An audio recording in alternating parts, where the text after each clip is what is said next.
You're a gym bro, Neloise.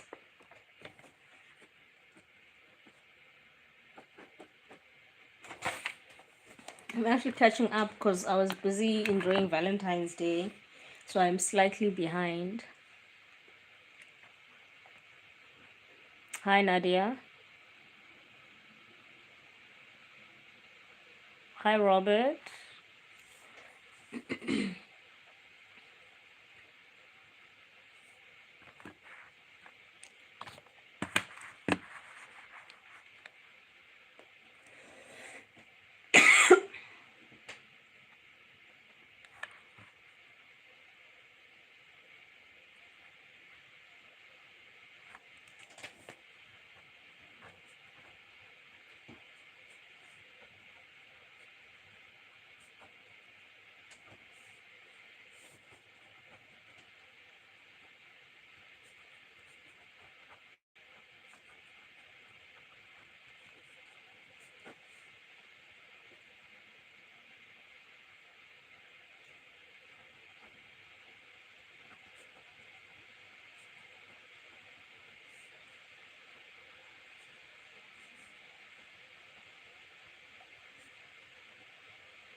That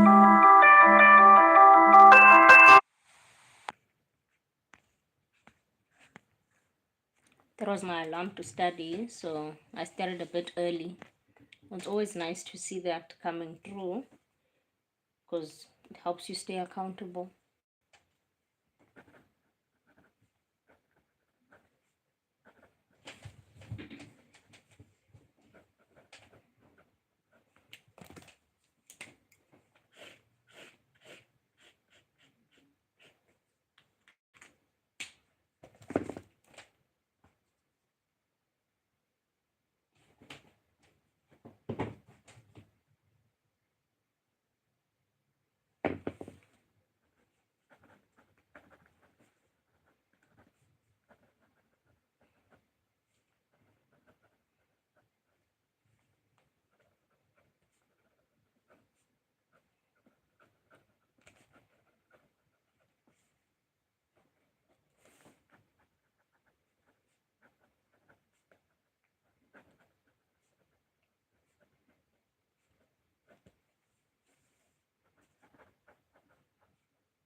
Yeah, but level 2 is really where you get tested.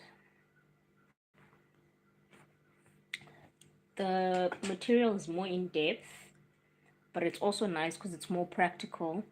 So you can actually practice what you're learning.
friends, and welcome.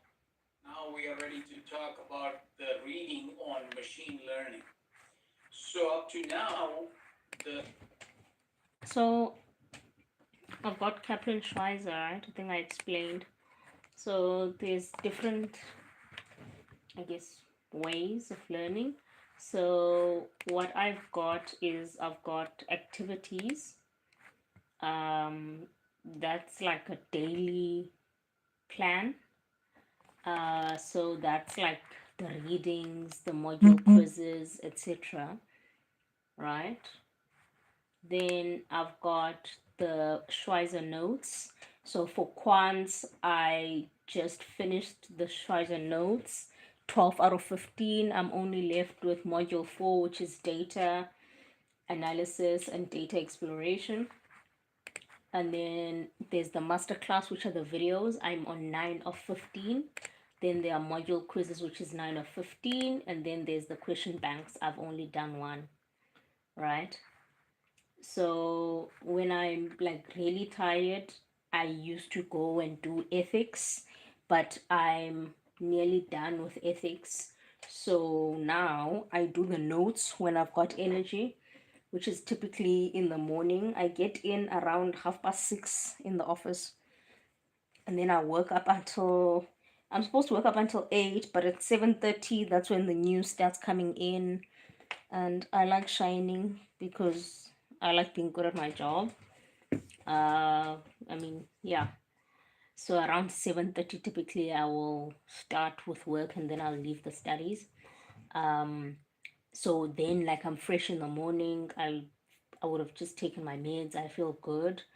Um, then I'll do the Schweizer notes, and then in the evenings, straight after work, like past 5, up until about 6:30 before I come back home, I will also have like a little bit of energy, and I'll also be feeling still quite good and productive. Um, and then I'll still do Schweizer notes, or I'll do a question bank. But I'm leaving my financial calculator here, so I've got the normal Casio at work. So I'm trying, especially for quant, not to do the question banks at work because I won't have the right calculator. So I'll just do like the activities, or the masterclass. And then now, like the 8:30 p.m. study session, that's like after I've gotten home and I've eaten and I've chilled for about an hour, 30 minutes. Then this one is literally just, I'm tired. So it's either I'm going over notes or I'm watching the video. So that's what you're going to be hearing now, the masterclass. What's up, guys? So there's going to be some sound. Like I said, I'm going into the masterclass now. Um, for quant, so it's going to be doing types of learning and overfitting problems. It's basically what I've already done on the Schweizer notes, but it's just reinforcing that learning. I'm hoping to do at least 3, and then yeah. hello friends, and welcome back. Now we are ready to talk about the reading on machine learning. So up to now, the two approaches to forecasting the y variable we talked about was multiple regression and time series analysis. Now, both of these approaches rely on linear relationship between y and x.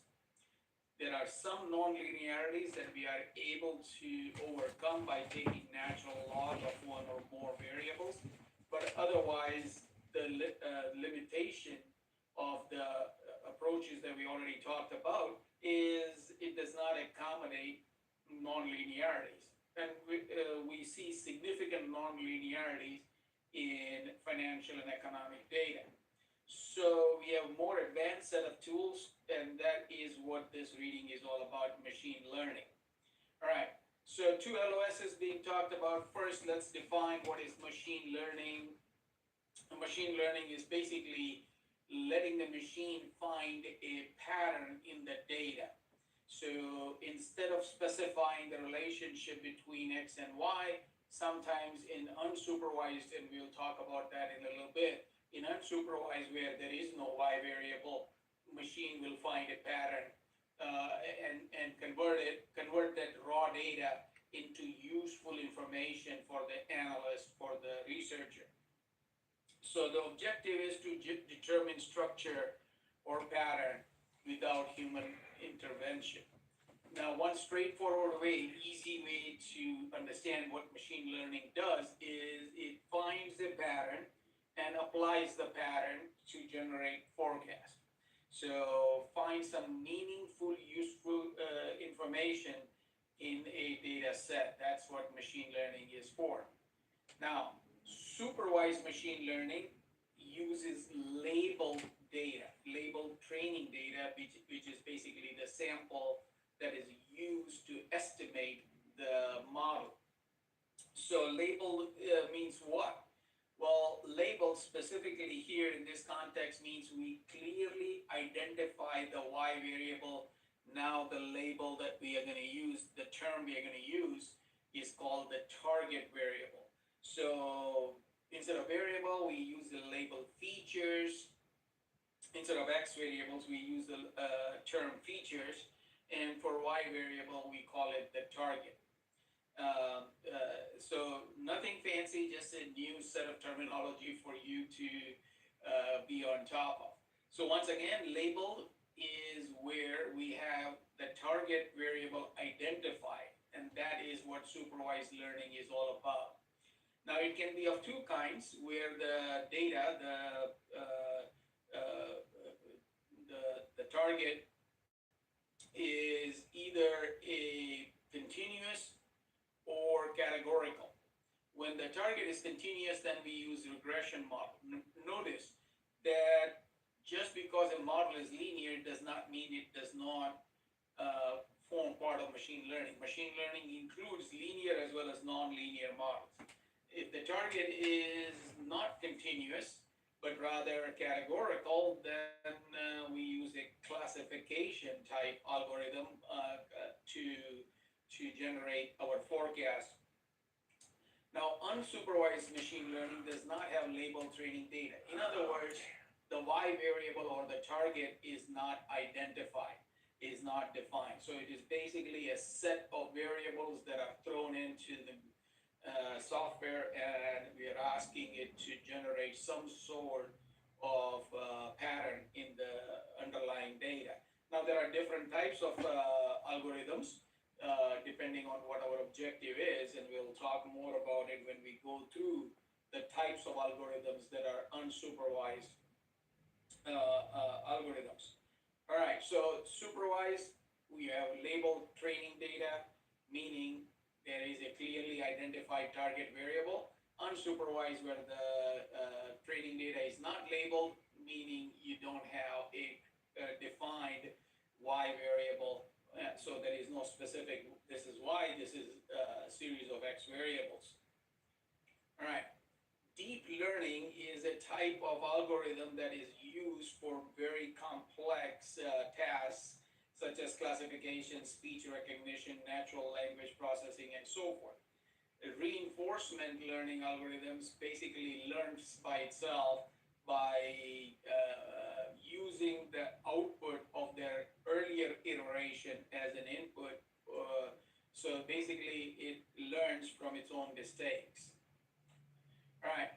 Now, this slide is kind of out of place, and it is, when I say out of place, meaning it is there in the curriculum exactly within this LOS, but we still don't know what these labels or what these terms are, penalized regression card and so forth. So it makes sense for us to really use this information later on after we have clearly defined the types of supervised / unsupervised algorithms. However, one thing I want to talk about here is that if the data set is too complex, then we use what is called as a dimension reduction algorithm. So data is becoming cheaper. It is easily available in digital form. And so sometimes a researcher may be tempted to basically throw as much data as possible to the machine and tell it to find a pattern. The problem with that is in multiple regression, when we talked about multicollinearity, we talked about noise variables or variables that don't contribute to the explanatory power of the model. The same issue arises here, where those extra variables are not doing much to help us in the task at hand, but is contributing to model error out of sample. So dimension reduction is, you have 25 set of X variables, you want to reduce it to maybe 5 or 6. And there are sophisticated algorithms that do that, so that we are now focusing on the pattern and not focusing on the noise or randomness in the data. All right, so let's look at a couple of multiple choice questions from the curriculum. Which of the following best describes machine learning? And the first choice just says just for linear regression. That obviously is a distractor. The second choice says it is a set of algorithmic approaches aimed at generating structure or predictions from data. So generating structure is basically another way of saying we have a unsupervised learning, and predictions means we have supervised. And I'm using those rather loosely in this context, as we will see later on, but that is what they are basically throwing at you in terms of very complex wording to say we are basically machine learning is a set of algorithms that can analyze data without human intervention by finding a pattern and applying the pattern. And you see this statement over and over again. So find pattern and then apply the pattern, obviously. And so that is indeed your correct answer. Choice C says it is a set of computer-driven approaches to extract information, again, the label linear. So there are two concerns here. It doesn't have to be always labeled. That's why we have unsupervised learning. So the two incorrect words in this last distractor is it specifies it is only for linear, and secondly, it specifies only for labeled data set. Moving on, next example, which of the following statement is most accurate when attempting to discover groupings of data without any target or Y variable?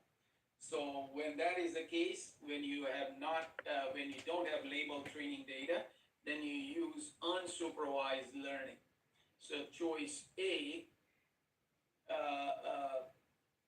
is your correct answer. Choice C basically mislabels the algorithm to be used as supervised learning algorithm, and so an algorithm that is given label training, well, the data does not have a target variable. Well, how are we going to assign a target variable randomly to my data? So choice B is also incorrect. So choice A is your correct answer. All right, moving right along. Which of the following statement concerning supervised learning best distinguishes it? So contrasting supervised versus unsupervised learning. Supervised learning involves training on label data to infer a pattern-based prediction rule. Choice B says supervised learning uses unlabeled data, so that not correct. removes choice B. And choice C says learning again from unlabeled data. So obviously that is also incorrect, and indeed correct answer is choice A. All right, let's look at the last example. And the last example, which is which of the following best describes dimension reduction, meaning we are seeking to reduce the number of features used in detecting the pattern in the data. So dimension reduction focuses on classifying observations in a data set into known groups using label training data. That is not true. Focuses on clustering observations into unknown groups. And so choices A and B are basically talking about algorithms that does classification using labeled training data or unlabeled training data. So supervised versus unsupervised classification. Well, that is not what dimension reduction is. The dimension reduction focuses on reducing the number of features. So you want the explanatory power of the model to be good, but it should not mean it explains randomness or noise in the data. We'll talk more about that and it is a very important concept within this reading. So choice C is your correct answer. And that brings us to what we were talking about, a very important concept, that is overfitting. So first of all, the term generalization as it is used in ML refers to the extent that the ML model, machine learning model, is able to generate accuracy out of sample. So how accurate is the model outside of the sample in real world application? A model that is very accurate will be said to be generalizing well. So a model that generalizes well is generating good forecast. That's the idea. And again, we are looking not within sample, but we are looking at outside of the sample in real world application. So one big reason why a model may look good within sample, but performs poorly outside of the sample is overfitting. Overfitting is basically including too many features, too high a dimension in the model. So overfitting occurs when the algorithm has been styled too closely with the training data. So the model is basically, remember, now we are no longer concerned only with linear models, right? So the model is trying to explain every single nuance or variation in the in the dependent variable, the target variable, and then you realize, you know what? Some of that variation was simply noise or randomness. Economic data, financial data has randomness, has noise component, and I don't want to I don't want to model that noise. Why? Because noise, by its very definition, is random. So within sample, whatever noise that occurred will not occur outside of the sample. Your model is trying to fit the noise, and it will basically lead to lousy results outside of the sample because the randomness is not repeatable or is not present in the out of sample data. So outside of the training sample, unfamiliar data, the model does poorly because of what is called as overfitting. Overfitting again is a result of inclusion of too many features, and the model becomes too complex. So higher complexity model does not necessarily mean better model. Now, model training approaches. First, we divide our data set into three components: the training sample, which is used to train the model in the context of multiple regression. Think of it as estimating the slope coefficients. Validation sample is simply to validate or fine tune the model. We tweak our estimates based on what we find, based on how the model performs in the validation sample. So this is all, the first two are what is called in sample. So we already have that data when we are constructing the model in the first place. Test sample is outside of the training data. It is called out of sample, and that is where we evaluate the model's performance, the predictions. Now, there are three kinds of errors in machine learning algorithms. The first one is the bias error. Bias error basically captures how accurately the model performs within the training data. So how the model explains the variation in the training data. The variance error is how the model's performance changes in response to additional samples that are introduced to the model for validation purposes. So when you are using overfitting, or when you have an overfitted model, what happens is your training model bias error may be low, but your variance error will be high. And then the Bayes error is simply originates from the noise or randomness of the data that cannot be eliminated. Um, uh, so there is a trade-off between bias and variance. More complex models will have lower bias error, but then will have a higher variance error. So here is a graphical representation of the learning curve. Learning curve, a trade-off between bias and variance. More complex models will have lower bias error, but then will have a higher variance error. So here is a graphical representation of the learning curve. Learning curve is basically plot of accuracy, which is 1 minus the error rate. And so you have a desired accuracy rate, and that is not assigned a predefined value, but it depends on how much noise or randomness or Bayes error there is. So you don't want the model to, you don't want your model to include or start modeling noise or randomness in the data. So as you increase your training sample, one of the things you'll notice that the training accuracy rate will decline. So your model may be very good at the initial training sample. As you increase the number of samples, it will decline, which is perfectly fine. You don't want it to model the randomness in the data. So it will converge at some point as you increase the number of samples. Now, the validation accuracy rate will correspondingly improve as you increase your number of validation samples as the model gets fine-tuned. So in the first panel, what you see is high bias error. So high bias error, where the model is not validating well outside of the sample. In fact, the accuracy rate within and outside is too low. High variance error, where the model is doing well within the sample, but performing poorly outside of the sample or in validation samples. So you see within sample it's doing well, but outside of the sample it is not as well, not performing. So a good trade-off will converge the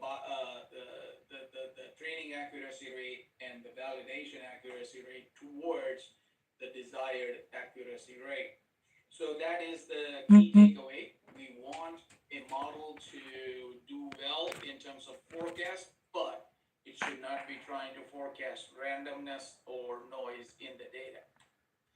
Now, to prevent an overfitted supervised machine learning algorithm, there are two approaches. One is simply using the obvious solution. This is Occam's razor, where the obvious solution is probably the simplest one, and that is simply. Sorry, one of the big boys is sending me something. Sorry, guys.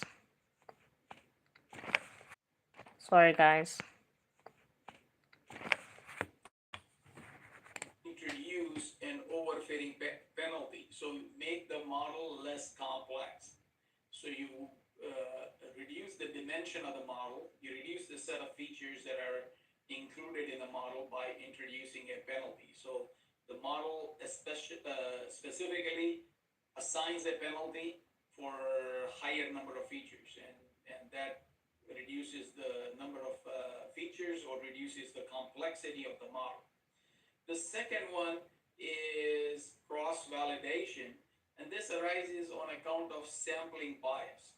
So what happens is you have a sample which may not be representative of the true characteristic of whatever data that you are trying to model. So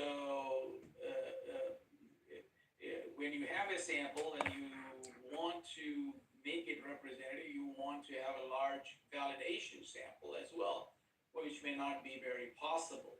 So, because of the sample size limitation, a larger sample becomes more representative, but we don't have a large enough sample. So we use what is called as cross validation, and I'll explain to you in a second what is cross validation. So cross validation, an example here is a k-fold cross validation, where k is a parameter, typically 5 or 10, that is assigned a value of 5 or 10. So what you do is you shuffle the data randomly and then divide the sample into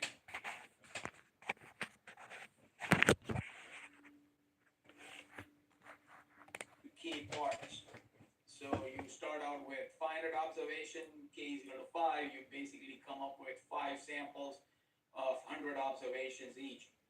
Now, 4 out of 5, and I'm using an example of 5, but k minus 1 samples are then used as training samples to train the data to estimate the model parameters. One sample is used as a validation sample. Now you do this k times, repeat k times.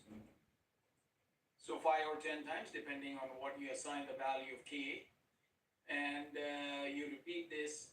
Again, you start out with a freshly shuffled data set, again divided into 5 or 10 subsamples, and then use k minus 1 samples for training and the remaining one for validation.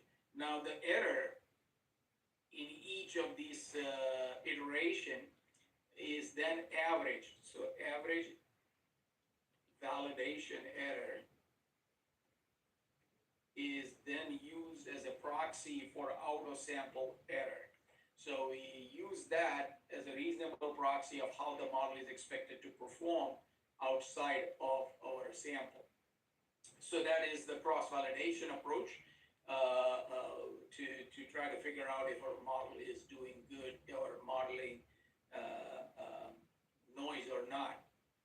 All right, let's look at a example again from the curriculum. You're given Shreya Anand is a portfolio manager, is basically trying to classify companies in Nifty index. There are 200 companies in that index, and you want to classify into 2 categories: those that are expected to announce an increase in dividend versus those that are not expected to announce an increase in dividend. So you start out, she starts out with 1,000 observations. So remember, these are 200 companies, but perhaps it is collected annually over the last 5 years or whatever it is, and you have a target variable dividend increase or not increase. So there are some years in which 10 out of the 200 companies may have announced an increase in dividend, and the remaining whatever number of companies have not, and they are tagged or labeled as such. So she includes 25 features. Those are fundamental and technical, and uses this data set to do a classification problem, basically categories of increase versus no increase in dividend. Now, after training the model, what she finds is that, yeah, in the training data, the model does well. However, it does not perform well on new data, out of sample data in real world application. So she then talks to her colleagues about what is going on. So you are given 3 statements. These 3 statements specifically are answering one question. She puts, what constitutes good generalization? So what is the definition of good generalization? That's the 3 statements are all about. Statement 1 says the model retains its explanatory power. If it is good, if it generalizes well, then it retains its explanatory power using out of sample data. That is a good way to describe good generalization in a model. Statement 2 says the model shows low explanatory power after training using in-sample data. So statement 2 is incorrect. That would not be descriptive of good generalization in a model. It is doing poorly outside a sample. Well, that model does not generalize well. Statement 3 says the model loses its explanatory power.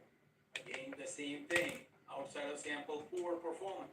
That is not a good generalizing model or a well generalizing model. So statement 1 is a good description of what constitutes good generalization. The other statements don't. And that is your first multiple choice question included within this item set.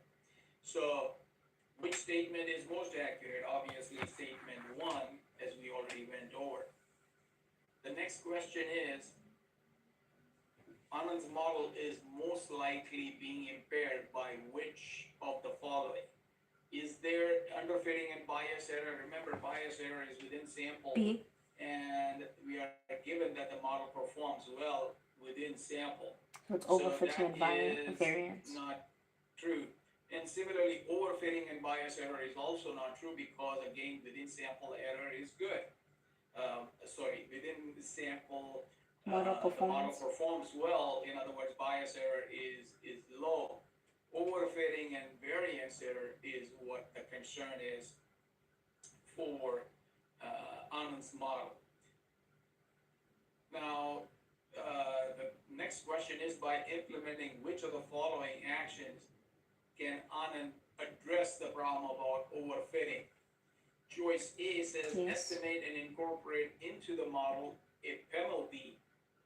So remember, we have two approaches to address overfitting. Have a penalty, and the other one is cross-validation. So here we are talking about a penalty, but we have to read the statement carefully. The penalty decreases with the size and number of included features. That part is wrong. The penalty should increase with the model complexity. So choice A tries to sell itself very hard, but it is not the correct choice. It is a distractor. Choice B says use k-fold cross-validation to estimate the model's auto-sample error and then adjust the model accordingly. And that is accurate, that is correct. Choice C says use an unsupervised learning model. Well, unsupervised does not have labeled training data. It does not have a target variable. Here, the problem at hand is to be able to identify which companies are going to increase dividend versus not. So indeed, you want a supervised learning model, not an unsupervised learning model. So choice B is indeed your correct answer.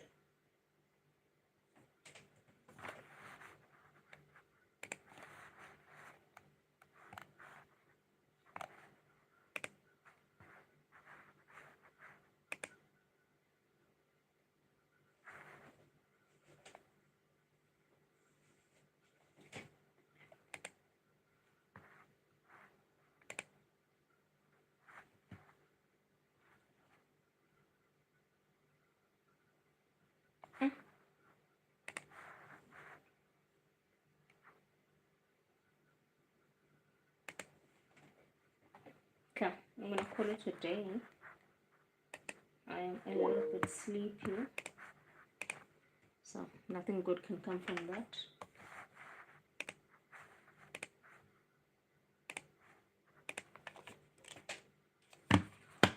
Okay.